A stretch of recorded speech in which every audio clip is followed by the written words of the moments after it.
झेप मराठी, आरसा महाराष्ट्राचा। शिंदखेड्यात स्टेटसवरून वाद,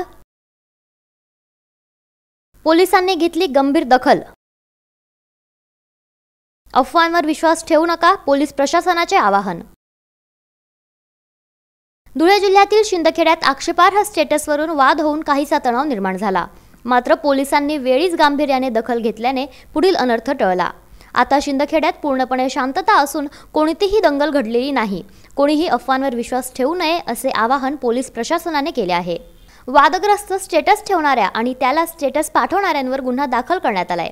याबाबत उपविभागीय पोलीस अधिकारी सचिन हिरे म्हणाले, नमस्कार, मी सचिन हिरे, उपविभागीय पोलीस अधिकारी शिरपूर विभाग। आज संध्याकाळी 9:30च्या सुमारास शिंदखेडा शहरामध्ये एका व्यक्तीने त्याच्या इंस्टाग्राम अकाउंटवरती आक्षेपार्ह स्टेटस ठेवलं। सदर प्रकरणामध्ये गैरसमजातून दोन समुदायाचे जमाव समोरासमोर आलो होतो। सदर प्रकरणात पोलिसांनी तातडीने दखल घेतली आहे, सदर जमाव पांगवला आहे।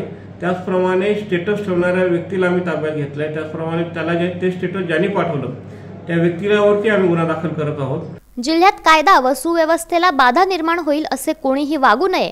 सोशल मीडियाच्या माध्यमातून असे आक्षेपार्ह स्टेटस कोणीही ठेवू नये असे आवाहन पोलीस अधीक्षक श्रीकांत धिवरे यांनी केले।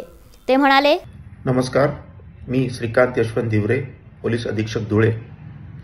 सर्व नागरिकांना मी नम्र विनंती व सूचना करतो की कोणत्याही परिस्थितीमध्ये धार्मिक तेढ निर्माण होईल असे आपले वर्तन ठेवू नये। फेसबुक, ट्विटर अथवा स्टेटसवर इतरांच्या धार्मिक भावना दुखावणार नाही व त्यातून कायदा व सुव्यवस्था प्रश्न निर्माण होणार नाही याची एक नागरिक म्हणून आपण सर्वांनी खबरदारी घ्यावी अशी मी आपल्याला विनंती करत आहे। धन्यवाद।